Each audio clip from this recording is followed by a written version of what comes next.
Hey, everybody, welcome back to Casual Conversations. I'm your host, John Malanca. I'm here with Dr. Jordan Tishler, Dr. Jahan Marcu, and Dr. Sandra Carrillo. Good to see you guys.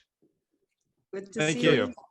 Always good to see you guys. So the topic that's coming up, it comes up quite a bit, and I'm certain you both, all three of you, excuse me, see this quite a bit, is pulmonary and cannabis. You know, I don't want to say cannabis is a one-size-fits-all, or it treats everything, but even when I present, I always say it's not, the questions come in all the time, and cannabis, is it, I don't want to say it's like a duct tape with 1,000,001 uses, but when you really get down to it, you'd be surprised on how miraculous this plant is and what it can do. And I learn every day, and I'm certain that the three of you do as well. But what is pulmonary? I know it affects the lungs, but is that only lung cancer? Is it only asthma? Is it only emphysema? Where does this go on? Is it a cough, part of the coughing as well? Because you see a lot of people just coughing, and when you see people coughing on a regular basis, is that something that you should say you should check that out? The word pulmonary simply means referring to the lungs, right? Yeah. So it's descriptive of the body part that's involved. It's not particularly descriptive of what's going on there. There are a wide range of illnesses that affect the lung. God knows we've certainly seen that with COVID. But the ones that we think of as relevant to the cannabis world, particularly when we start to talk about whether people might be smoking, combusting the cannabis, we talk about COPD, which is a long acronym for emphysema, which is a disease in which the air exchange sacs in our lungs get destroyed over time, and then we can't exchange gas the way we're supposed to. And then, of course, the folks who smoke tobacco tend to get lung cancer, and that's certainly not a good thing. So really the question, or a question that we need to address is, what is the likelihood of smoking cannabis leading to emphysema or lung cancer? Let's go back and smoking, cannabis portion. There have been studies that show that it does not cause lung cancer. Are there enough studies to show that? Because I would clarify that, John, a little bit. There's a lower incidence of lung cancer. I mean, people who use cannabis once in their life, it's not like a magic shield that protects them from ever getting lung cancer, but there's a lower incidence typically when you look at this. So there isn't like, oh, well, you smoke 10 joints a day, so you know what, in 10 years, you're going to have this condition. The science isn't there. The long-term data isn't there. I mean, but I would say, there is a risk in everything, but it does not seem to represent, at least in the studies that have been conducted, like in Southern California populations and elsewhere. When you throw in tobacco in the mix, all bets are off. If you're using cannabis and tobacco, it's a totally different story. So if you're using a spliff or a blunt or any sort of tobacco product with cannabis, then it just looks like tobacco use. Yeah, I've always said to my patients, like, why are you taking this perfectly good medicine and poisoning it by adding tobacco? And I get these funny looks, But you're absolutely right. The bottom line is when we have been doing these studies, Donald Tashkin's a pulmonologist at UCLA, did sort of a lot of the seminal work. Those experiments or observational studies are still going on. And started in the early 1980s, and basically it says people who are smoking cannabis only, as Jahan points out, have no more risk than the general population, as compared with the tobacco smokers who have a significantly elevated risk. That doesn't mean that it's that as Jahan pointed out, that smoking is protective. It isn't.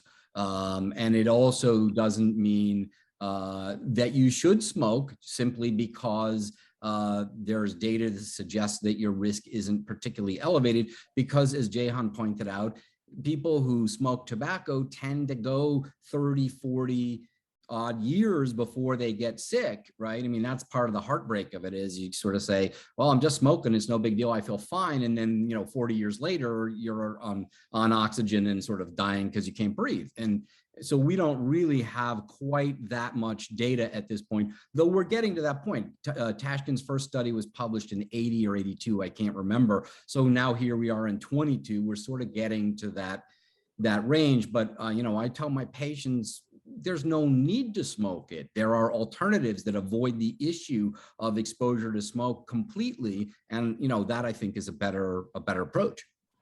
Exactly. That's what I experience in the clinical practice. The people think and they need to separate, because smoking is not a way to treat a patient. So I always tell the patients, smoking is not a way to do it. If you're looking for medicine, you have to do oral presentations, tinctures, or capsules, or inhaled with a proper inhaler with the dry flower at temperatures that we know that will not cause combustion and all the other chemicals that go to your lungs when you do like the combustion with the smoking, that is like benzene, toluene, all these toxins go to your lungs. So yes, talking about medical treatment, smoking is not an alternative. And if for I me, could, at least. yeah.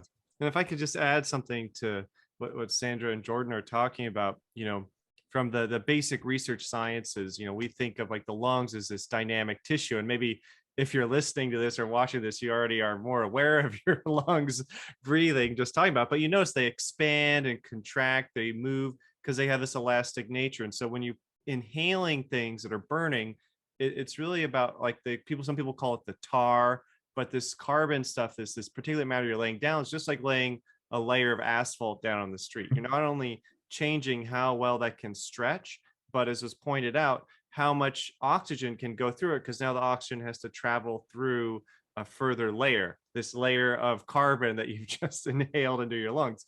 And I think we have to think about it's not always a dramatic condition or disease, but it might just be a change in your lung volume or your lung capacity, or other issues like that. And again, we don't have all the data we need right now about changes in the lung over time from smoking, but we know that there are risks. We know some of the basic biological consequences related to that. But I always like to just think of that. Every time I see a street being refinished with some tar, I think that's what smoking is like to your lungs. Well, I'll throw this one here. So one, when this topic came up, my breathing changed, like doing that. But years ago, my first job out of college, I was in downtown San Francisco, and I remember walking to a client's office and seeing these guys laying asphalt with a cigarette in their mouth. I'm like, holy smoke, are you kidding me? Wow. So when you just brought that up. So let's go back to what Sandra was talking about, with the patient that has been diagnosed with something, COPD, any other types of lung issues, lung cancer being one of them. Let's go with COPD. There are a lot of studies as cannabis and as inhaler. Vaporization is a bronchodilator. My aunt, who lives in the Central Valley in California, it's a big farming community. So she has always had certain seasons with the pollen. She had been on an inhaler, and I, shared about the benefits of cannabis in a vaporization form. She shared that with her doctor, and I kid you not, she didn't use her inhaler anymore. She was blown away, and her doctor was blown away. So can the three of you share what you've experienced with something as severe as COPD and cannabis, and what type of is it? She was using CBD, but there are some studies showing THC is also beneficial. I want to address the question you just put, but I also want to touch base on something that Sandra had said in the previous moment there, which I think is relevant to this, which is, when we're talking about modes of use, is particularly in a public forum like we're taping this evening, we also have to remember that our colleagues are watching. And so that there is a double incentive for us to stay away from smoking, because I think that we're going to have a very hard time getting our more mainstream colleagues to acknowledge cannabis as a viable medicine. If we are out there sort of actively recommending to our patients that they be smoking. In fact, I saw a quote from a physician who is supposedly cannabis aware in an article that I was also quoted in which he said medical use of cannabis is only oral and not by inhalation. And I contested that, because I think there are use cases for inhalation, not smoking, but inhalation. And, so there are all kinds, it's the same kind of forced dichotomy that says CBD is the medical part and THC is the bad part, and we know that there are 70+ years worth of decent research that shows that THC is a very important therapeutic agent, but people want to be able to say this is good and this is bad and we don't want any hippies and all that sort of thing. So I think we have to be mindful of that as we're going forward. Yes, I think it's very important what Jordan is saying, because in the clinical practice, I see when you talk to the patients about the oral presentations, they are fine. But sometimes we know that the inhaled flower can be a very great tool of as a rescue when a patient is having like a flare up, or the daily dose, like if you're dosing every 8 hours and a patient have an increase of a symptom of for different reasons, the inhaled route of administration is important, because it's a rescue treatment for the patients. And as Jordan says, there is a lot of myths or stigma around this, because people, and I found this on the elders, they said, no, I don't want my grandchildren see me doing this, and I have to explain, it's inhalation, it's a different process. It's not, you're not going to be smoking. It's not, I mean, we have to do a lot of educations, and as Jordan says, doctors are the first line of people or healthcare practitioners that need to know about this, because it's a good tool when the patients need it. So the oral route, yes, is good, but there is other routes of administration, like inhalation, very beneficial. Patients always say, I'm not going to smoke it. I always say, that's good, because I don't want you to smoke it. Here, let's talk about the alternatives, and that breaks the ice a little bit. So Sandra, since many colleagues, your colleagues will be watching this as well, and you mentioned daily dose, what would you recommend for a daily dose for someone going through an ailment such as COPD or emphysema? Is it constant like you do with an inhaler? Because I see a lot of COPD patients using inhalers and just to get through the day. And so what would you say to us as well as our listeners and colleagues?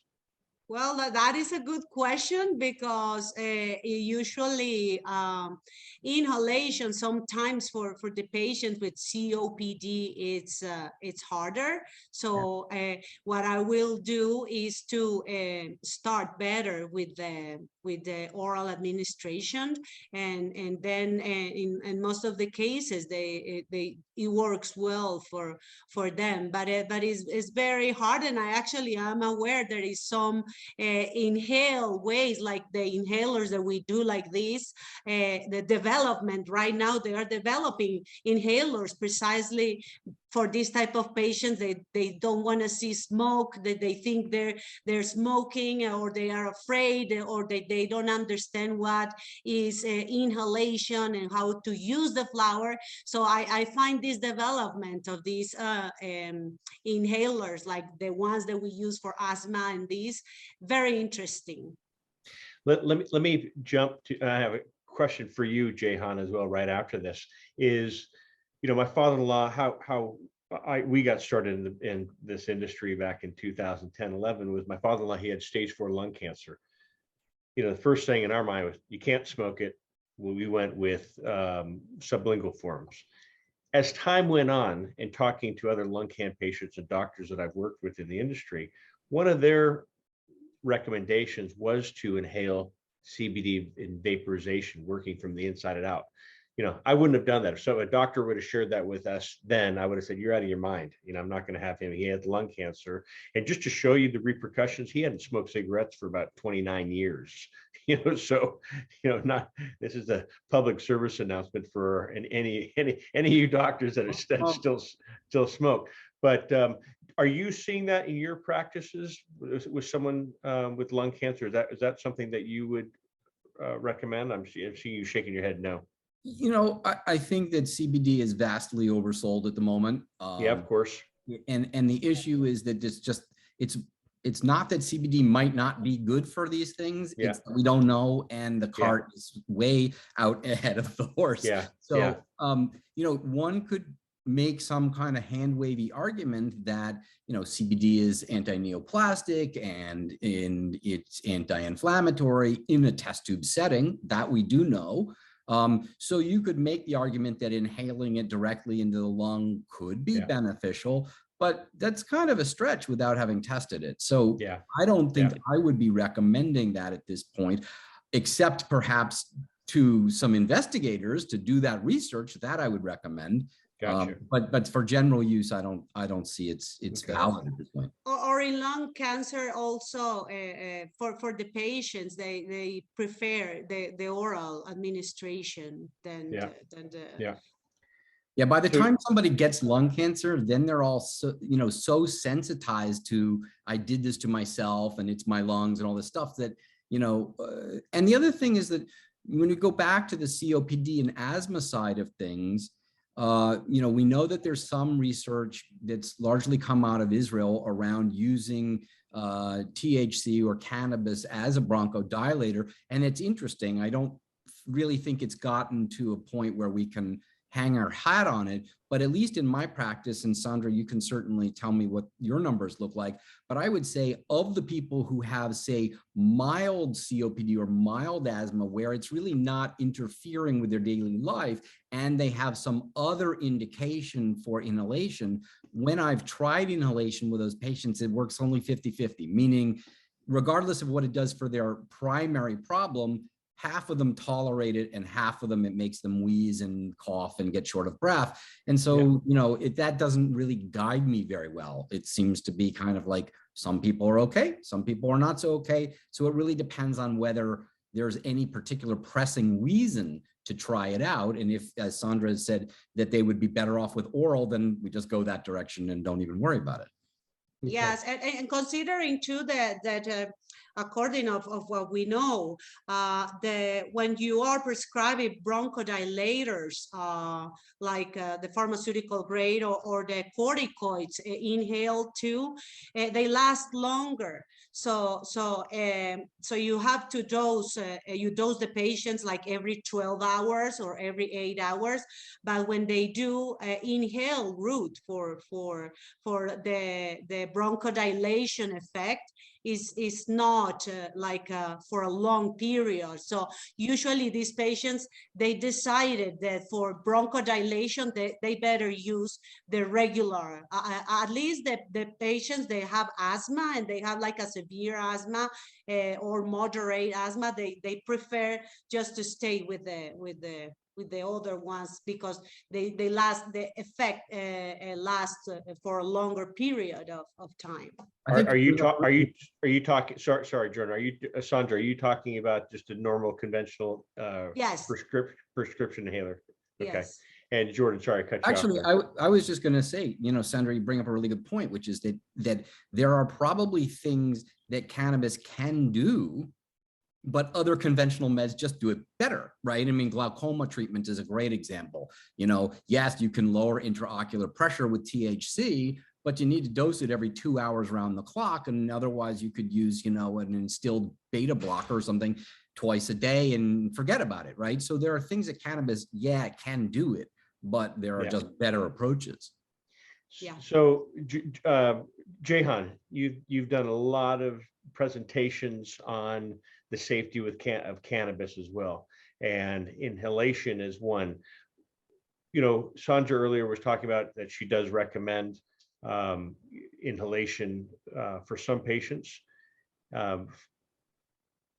It's certain. Well, what's your thought? The number one thing that is safety first, and you don't want to add anything that's already happening to the body, if it's lungs or other part. But can you share about safety first, what to look out for, and don't just think cannabis is cannabis is cannabis. Is most certainly, as Jordan was saying, the CBD boom right now is kind of scary at the same time. Yeah, so I think it's always good to go with safety first, especially when it comes to the lungs. And just quick analogy, I don't know if you've ever done sports, played basketball, done jujitsu. You might get bumped, not a big deal. Someone might jam a finger, might tweak a muscle, not a big deal. But if you're out of breath, whew, that's a big issue. And that's usually when you might give up doing something, is when you're out of breath. So I think, when we talk about the lungs and inhaling things and breathing, I mean, hey, when you can't breathe, what else is important? So, and that's been an issue that I've been really talking about. And it's, starting in 2011, 2013, I really started to talk about the quality of vaporizers and what we're putting into these devices. And the labeling has gotten out of control. We have an explosion of product diversity to the point where the people distributing these don't even know what they're distributing. It says pure cannabis on the label, but there was pure cannabis in it at the very first step, but not after the product's been formulated to flow through the device. And I think we really have to think a little bit with our pocketbooks here. Like, is this disposable vape product, is it clinically tested? Has it actually been tested in any human being or an animal? Like, only politicians test things on people first. Usually you can tell someone's a scientist because they test it on an animal or cells before they release it to the public. And I think that's part of the issue here with these products. And I did a talk to troubled youth. I do cannabis awareness programs, and they were asking me questions about these products. I said, well, that hasn't been tested. And one of this girl, her head like exploded in the classroom. She's like, wait a minute, they don't test these products on humans in clinical studies to prove this stuff? And she's like looking around the room, is like, are you all hearing this? Is everyone hearing this? And I think we have to remember that, like, some of these devices that are disposable, that are very inexpensive, while they're extremely inefficient about getting drugs into your bloodstream, they come with consequences and risks. The stuff could come out really hot and burn your lungs. And as Jordan and Sandra have been talking about, one of the issues with this stuff, and Tashkin showed this with cameras, if you inhale really hot cannabis stuff, you will irritate and inflame the airway, the lungs. That's not good. We fight so hard most of our life to stop inflammation.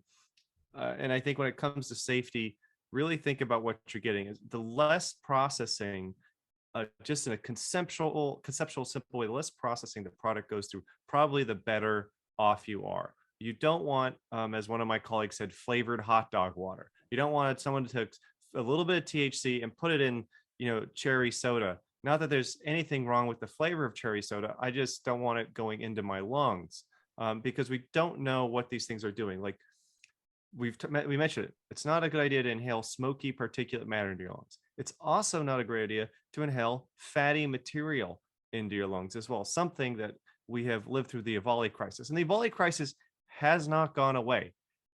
Much like Hep C and other things, a lot of cities and jurisdictions have just simply stopped tracking it because it's been all hands on deck for COVID. So, when the pandemic started, the valley didn't end. They just all hands on deck to track this pandemic issue. Less people there entering in information on EVALI cases, but I assure you that this can you explain what the EVALI crisis is about? So, so there's been some issues with vaporization hardware, and so they are also formulated with products. So it's a bit of a twofold issue, but the basic issue is inexpensive vaporization devices contain these products formulated with things like vitamin E acetate that also contain maybe huge amounts of terpenes.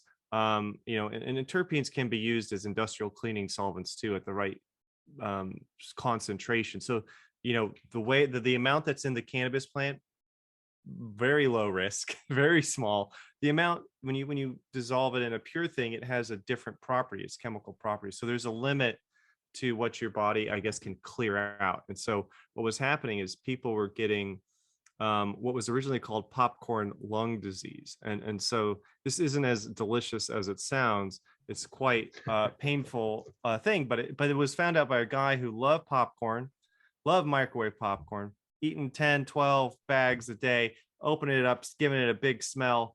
And the flavoring compounds, this diacetyl, was getting into his lungs and literally coated his lungs, which led to pulmonary complications. And flavoring agents like this, including that one, have been found in cannabis products over the last 10 years. And slowly states are limiting this. And we see it's not always accepted by players in the industry when governments say, you know what, you have to prove to us these things are safe. And I guess, if I was going to say you want to be less risky in your choices, don't choose flavored products.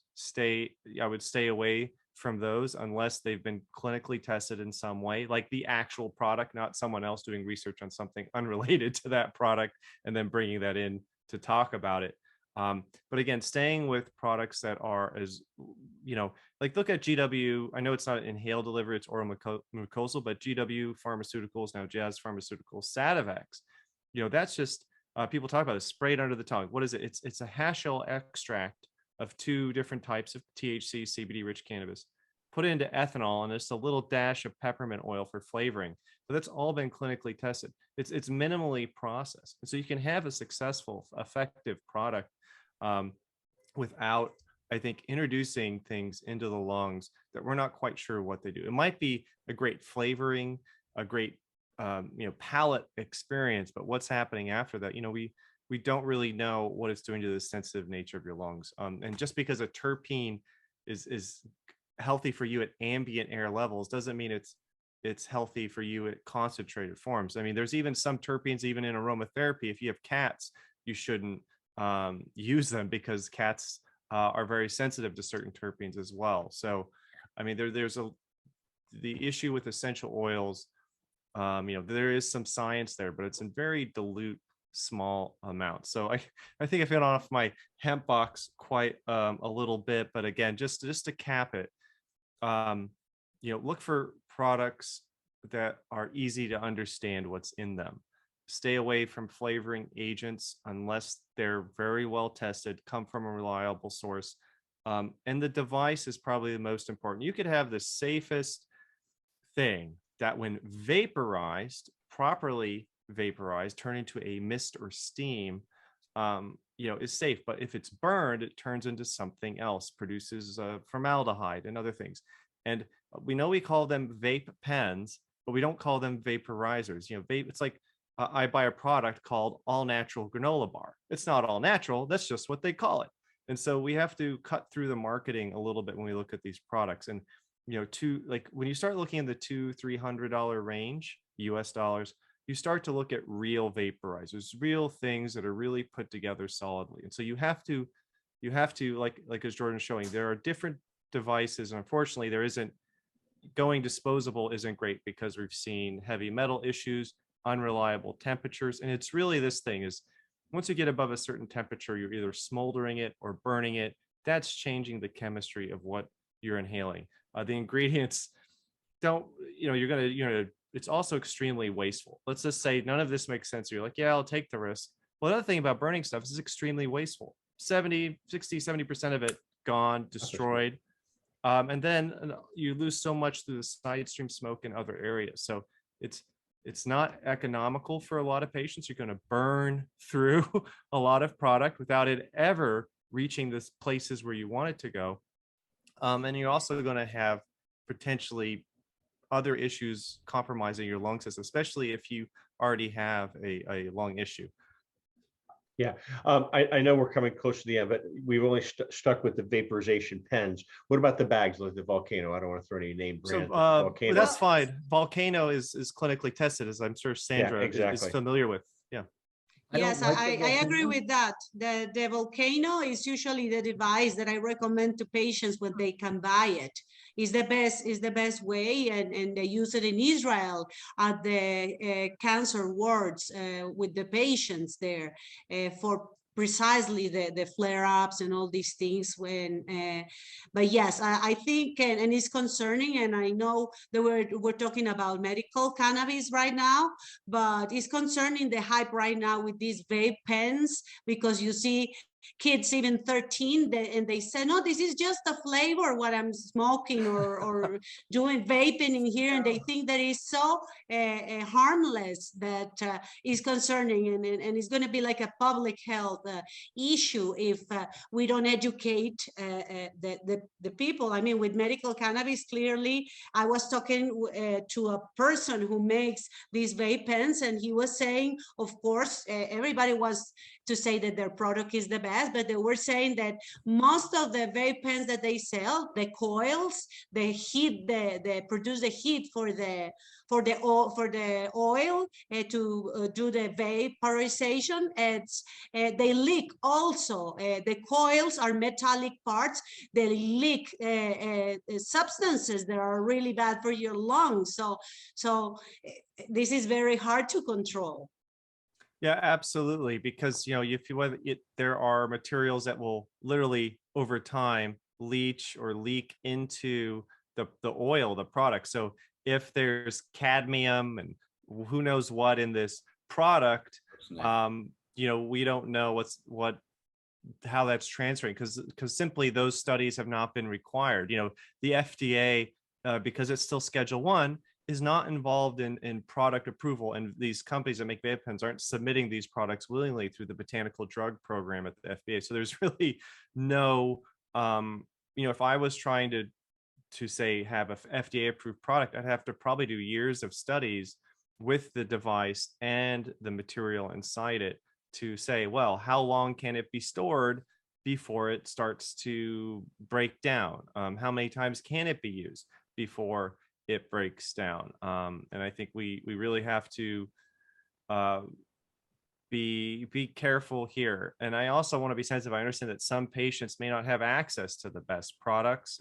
And I always think that keeping it simple is always a great way to go about it. And, you know, the reason why I like to spend so much time talking about inhaled delivery is because I believe when it's done properly and using good guidance and clinical, you know, discussions and you know, a support, it is more efficient and sometimes less risky for a person, because you can titrate the dose easily. You can use smaller amounts versus oral, which has a much lower onset, so it takes much longer. You might be waiting 30 minutes or hours to feel the effect, which could not be ideal for a lot of settings. Like if you're trying to go to sleep and it takes 4 to 6 hours for it to work, you know, that could be good. Or there are other issues with oral administration that make it a little bit tricky, and why so many people are trying to crack this code of, you know, mitigating risk to inhale cannabinoids. Yeah. So in conclusion, cannabis has been seen beneficial for COPD. It does help with lung inflammation, lung cancer, emphysema, and the list goes on. And so, but safety first, as Jahan and Sandra and Jordan were talking about, just because the product was tested clean doesn't mean that the device was tested clean. And so educate yourself. This is what we do here at the Association of Cannabinoid Specialists. Jordan, you want to share how people can find you? Thank you. Sure. So join us at the ACS, the Association of Cannabinoid Specialists.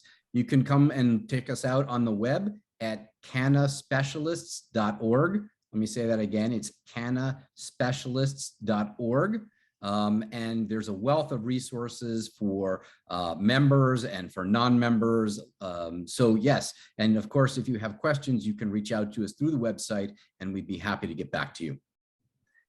Perfect. And a wealth, like you said, a wealth of resources, not only through the association, but contacting you directly, contacting you, Sandra, directly, contacting Jahan, you directly as well. So always a pleasure working with you. I know we have a couple of our colleagues missing today, but this is a nice little group that we have here today. Any closing words?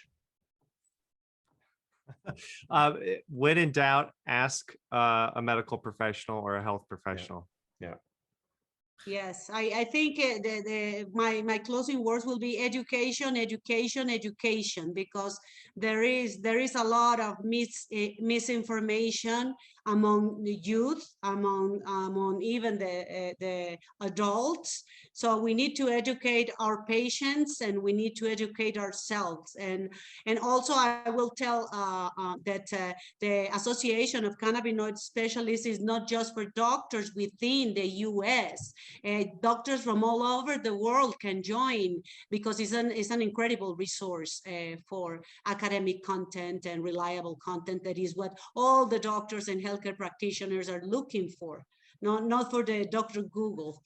Yeah, and as you're mentioning, Sandra, with misinformation, there's a lot of information. It's not only with patients and the families, but also with the doctors. I speak to a lot of doctors who've been misinformed because of, Google University, as you just mentioned too. And so, but we're here to help. And again, I appreciate everyone's time to be on here, as well as our listeners as well.